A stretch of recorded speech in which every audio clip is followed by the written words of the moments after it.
My mom demands I move out of my apartment because my neighbor is too attractive. Okay, so this just happened, and I'm still in shock. I moved into a nice apartment a few months ago. It's a great place, safe neighborhood, decent rent, and I even get along with my neighbors. One of them, let's call him Jake, is a super chill guy about my age. We've chatted a few times, and he's just friendly. That's it. Nothing romantic or weird. Yesterday, my mom came over for a visit. She took one look at Jake as he was leaving his apartment, and her whole demeanor changed. She asked me, "Who's that?" I told her he was my neighbor, and she immediately started grilling me. "Do you like him? Are you dating him? Are you sleeping with him?" I laughed and said, "No, Mom, he's just my neighbor." I thought that was the end of it. No. This morning, she called me at 7 a.m. and said she had been thinking all night and decided I had to move. Why? Because Jake is too attractive, and it's only a matter of time before he seduces you and ruins your life. I was like, what? She went on a rant about how men like him only have one thing on their minds and how I was too naive to see it. I tried to tell her that Jake and I barely even talk, but she wasn't having it. Then she said, and I kid you not, "If you don't move out by next month, I'll have to come over and take care of him myself." What does that even mean? I told her she was being ridiculous and hung up. She blew up my phone with messages like,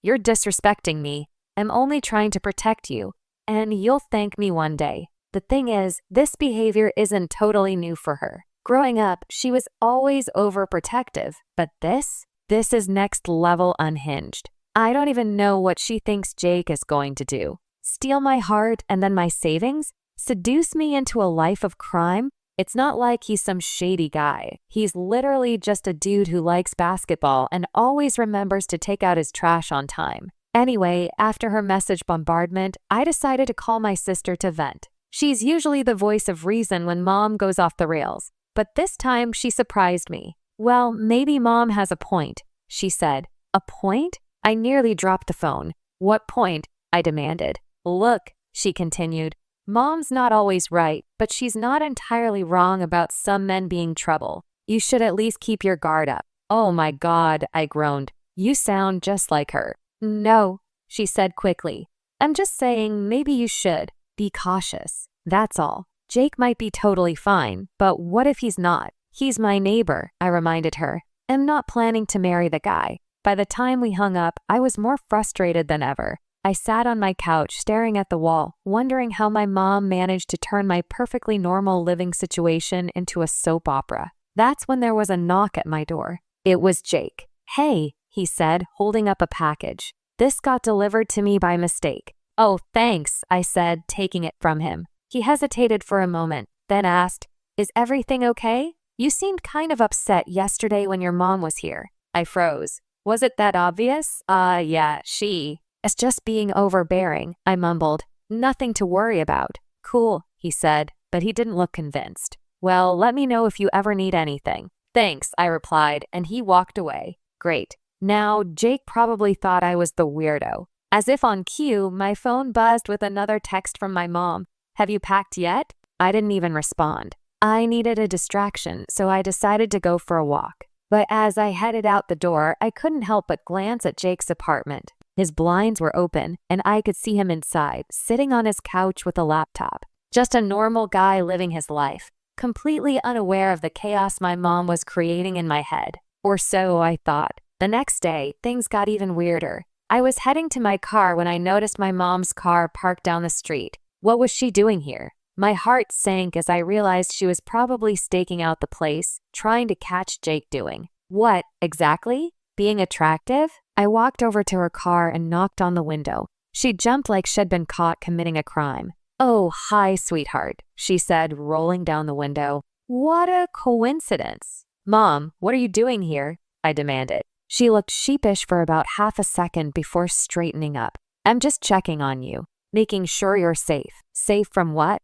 I asked, exasperated. "Jake isn't some serial killer." "You don't know that," she said ominously. "Have you run a background check on him? Do you know anything about his past?" "No, because he's just my neighbor," I said. "I'm not going to interrogate the guy about his life story." "Well, maybe you should," she snapped. "You're too trusting. That's how people get hurt." I couldn't believe what I was hearing. "Mom, you're being ridiculous. You need to leave Jake alone, and me, for that matter." Her face softened for a moment. "I'm just trying to protect you," she said quietly. "You're all I have." I sighed, torn between frustration and guilt. "I know you mean well, but this isn't the way to do it. You're making me crazy." She didn't respond, just looked at me with a mix of worry and defiance. Finally, she said, "Fine, I'll go, but don't come crying to me if something happens." With that, she drove off, leaving me standing there feeling like it just fought a losing battle. As I walked back to my apartment, I couldn't shake the feeling that this wasn't over. Knowing my mom, she'd find some new way to meddle in my life. And as much as I hated to admit it, a tiny part of me wondered if she knew something I didn't. When I got back inside, I saw another text from her. "Be careful. I love you." I didn't respond. I just stared at the screen, wondering how a simple visit from my mom had spiraled into this mess. And then there was a knock at my door. Not Jake this time. I opened it cautiously, half expecting to see my mom standing there with some new crazy scheme. But it wasn't her. It was a woman I'd never seen before. She looked nervous, like she'd been debating whether or not to knock for a while. "Hi," she said, her voice shaky. "I live in the building. Can I talk to you for a minute?" Sure," I said, stepping aside to let her in. She looked around like she was checking for hidden cameras, which only made me more confused. "It's about Jake," she said, her voice barely above a whisper. "There's something you need to know." The room suddenly felt heavier, the air thick with an unspoken tension as the woman crossed the threshold. She hesitated, her eyes darting toward the windows and the door like she feared someone might overhear. "I don't usually do this," she began, clutching the strap of her purse as if it were a lifeline. "But I've been living here for a while and I've seen things. Things about Jake that just don't add up." My stomach tightened. "What kind of things?" I asked, trying to keep my voice steady. She glanced toward the door again, then leaned in closer. "At first, he seemed like a nice guy," she said. "Polite, keeps to himself, always helps out when someone's struggling with groceries or whatever. But then there's..." She trailed off, biting her lip like she was debating whether to go on. "Have you ever seen anyone visit his apartment? Like friends, family, anyone?"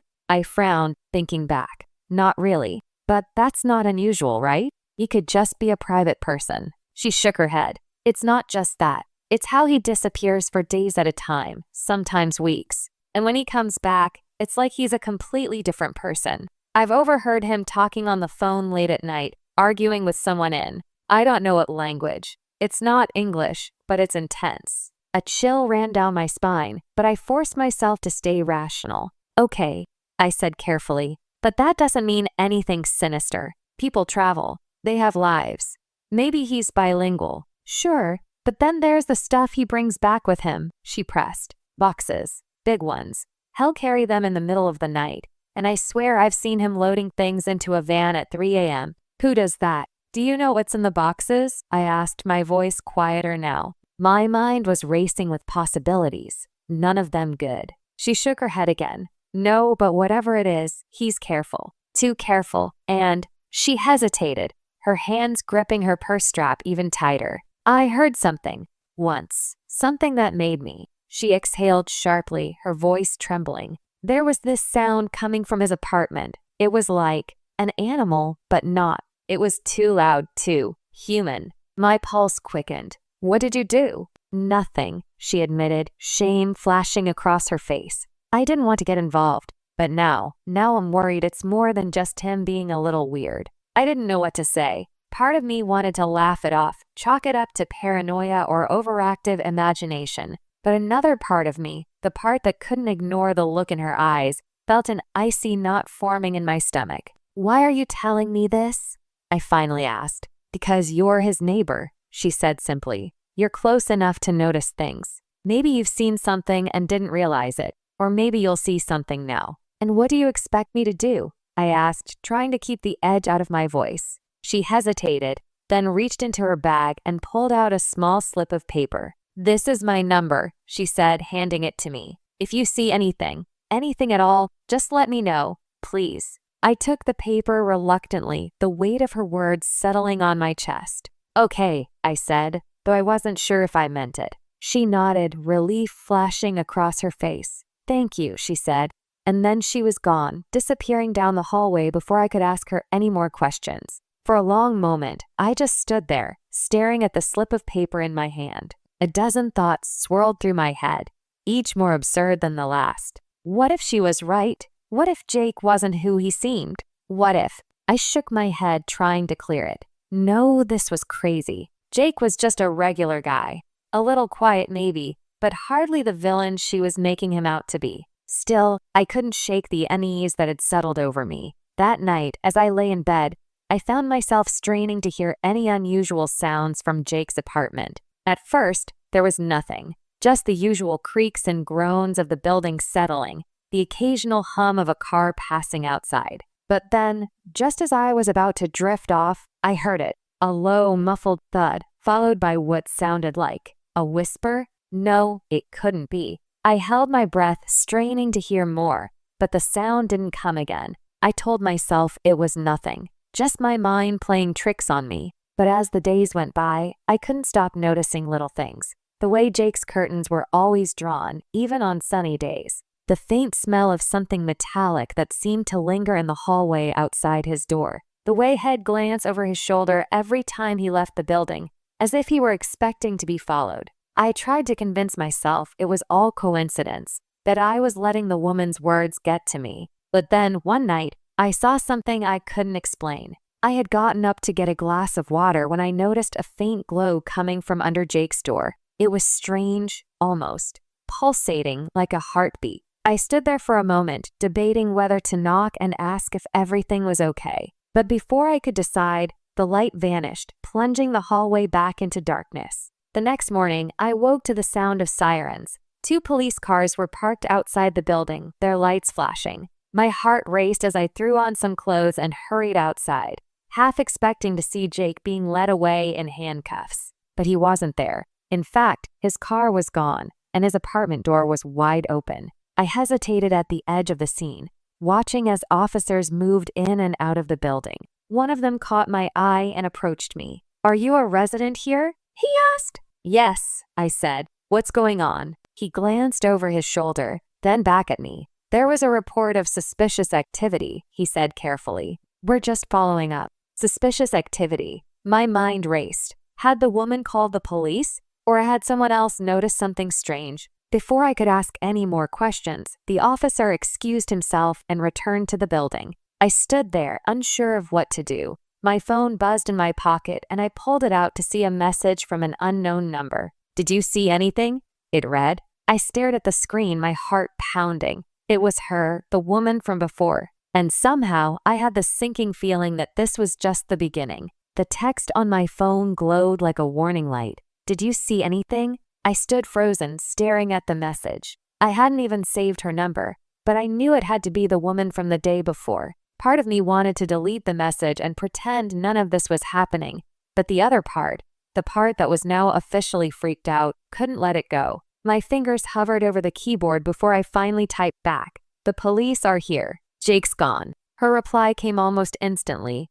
"Meet me. Coffee shop on 3rd, noon." I didn't respond, but the idea of meeting her tugged at my curiosity. What did she know that I didn't? And why was Jake's apartment suddenly of interest to the police? I spent the rest of the morning trying to act normal. I cleaned up a bit, made some coffee, and tried, unsuccessfully, to avoid peeking out the window every 5 minutes. The police stayed for a couple of hours, but they didn't take anything big out of Jake's apartment, just a few small bags and some papers. When they finally left, they didn't tape off the door or lock it. It felt unfinished. By the time noon rolled around, I found myself heading toward the coffee shop on 3rd almost without thinking. It was one of those trendy spots with exposed brick walls and a menu that took itself way too seriously. She was already there, sitting at a table in the corner with her hands wrapped around a steaming cup of tea. She looked up as I approached, her eyes darting nervously to the door behind me.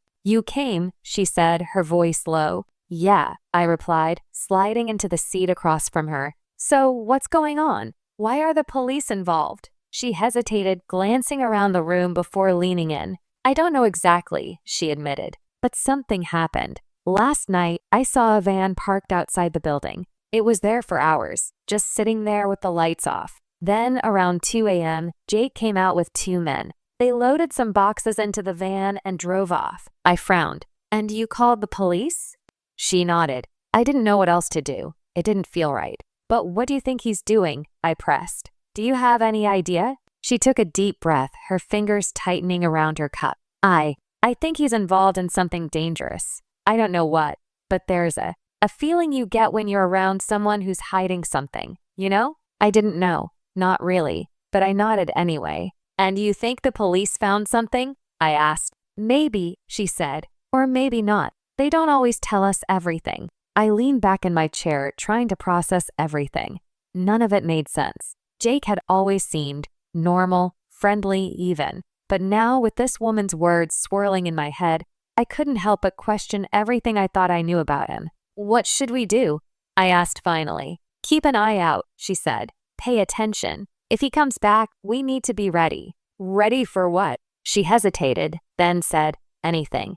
I left the coffee shop feeling more confused than ever. As I walked back to my apartment, I couldn't shake the feeling that someone was watching me. I glanced over my shoulder a few times, but the street was empty. When I got home, Jake's door was still ajar. I stood there for a moment, debating whether to look inside. It felt wrong, like an invasion of privacy, but at the same time, I couldn't resist. Slowly, I pushed the door open and stepped inside. The first thing I noticed was how neat everything was. His apartment looked almost staged, like something out of a catalog. The furniture was modern and minimalistic, with no personal touches, no photos, no knickknacks, nothing that gave any indication of who he was. I walked further in, my heart pounding. The kitchen was spotless, the counters bare except for a coffee maker and a single mug. The living room was the same. A couch, a coffee table, and a TV mounted on the wall. That was it. But then I saw the door to the bedroom.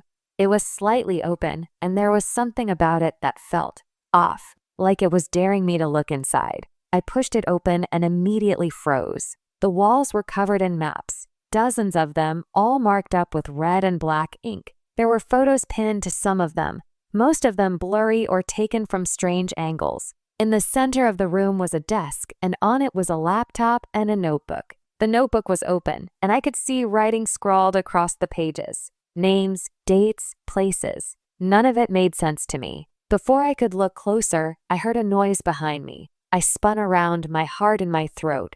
But there was no one there, just the sound of the building settling. I quickly left the apartment, shutting the door behind me. My hands were shaking as I locked my own door and sat down on the couch. What had I just seen? What was Jake involved in? And why did it feel like I had just stumbled into something I couldn't get out of? That night, I barely slept. Every sound made me jump, and I couldn't stop thinking about the maps and the photos. By morning, I had made up my mind. I needed answers, and there was only one person who might have them. I texted the woman, "We need to talk."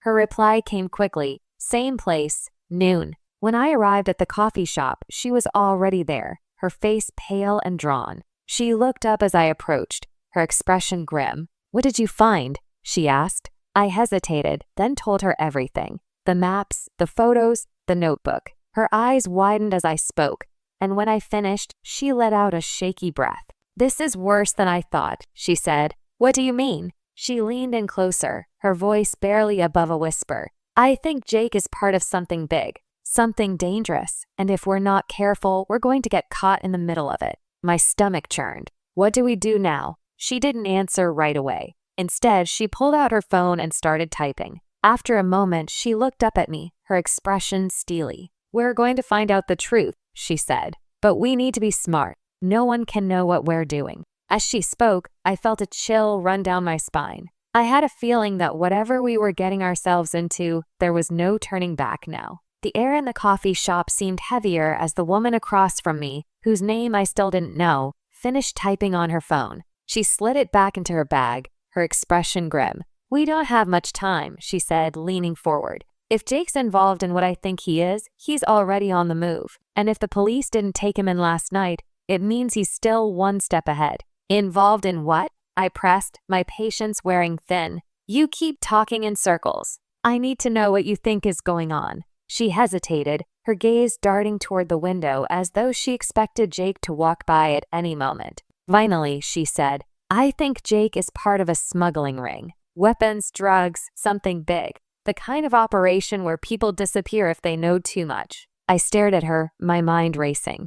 Smuggling? Jake? It didn't fit. But then I thought about the maps, the photos, the midnight van. Maybe I'd been wrong about him all along. Okay, I said slowly. Let's say you're right. What are we supposed to do about it? Call the police? They were already at his apartment. She shook her head. We can't trust the police. If Jake's operation is as big as I think, he's probably got someone on the inside. That's how these things work. So what? We just sit back and wait. No, she said firmly. We find evidence, real evidence. Something undeniable that we can give to someone Hall actually do something about it. An investigative journalist, maybe, or someone higher up in law enforcement. I exhaled sharply, the weight of the situation pressing down on me. And how exactly are we supposed to do that? She hesitated again, then said, by going back into his apartment. My stomach dropped. Are you insane? The police were just there. What if they are watching the place?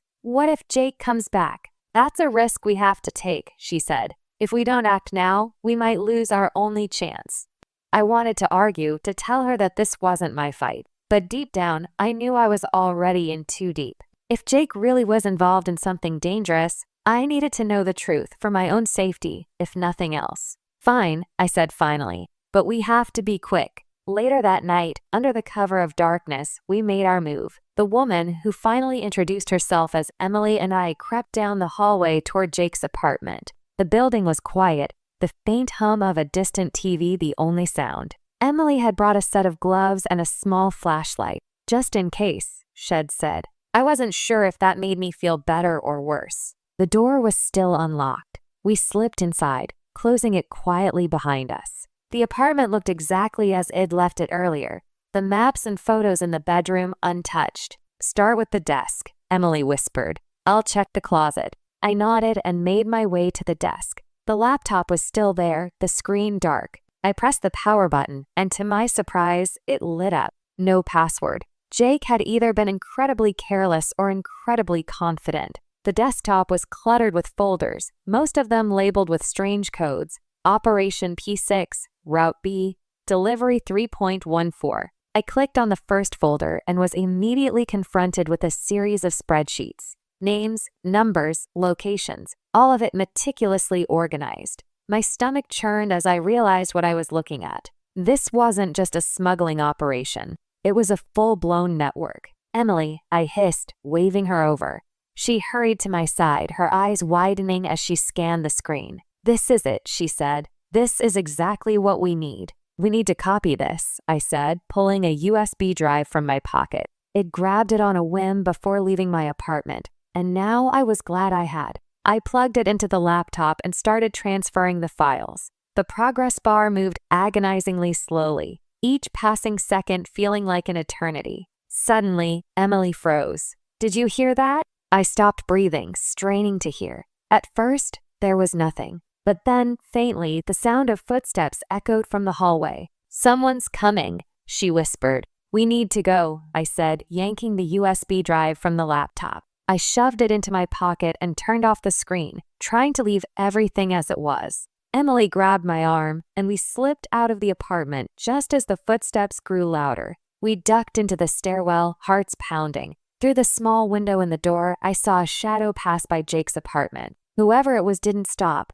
and after a few moments, the hallway was silent again. That was too close, Emily said, her voice shaking. Let's get out of here, I replied. Back at my apartment, we plugged the USB drive into my computer and started going through the files. The more we read, the worse it got. Jake's network wasn't just local. It spanned multiple states, with connections to international suppliers. There were emails, invoices, and even surveillance photos of people I didn't recognize. This is massive, Emily said. If we can get this to the right people, it could bring the whole operation down. Who do we trust? I asked. The police? The FBI? She hesitated, then said, I know a journalist, someone who's worked on cases like this before. If anyone can expose this, it's her. It took hours to compile everything into a single encrypted file. By the time we were done, the sun was starting to rise. Emily sent the file to her contact with a detailed explanation, And then we waited.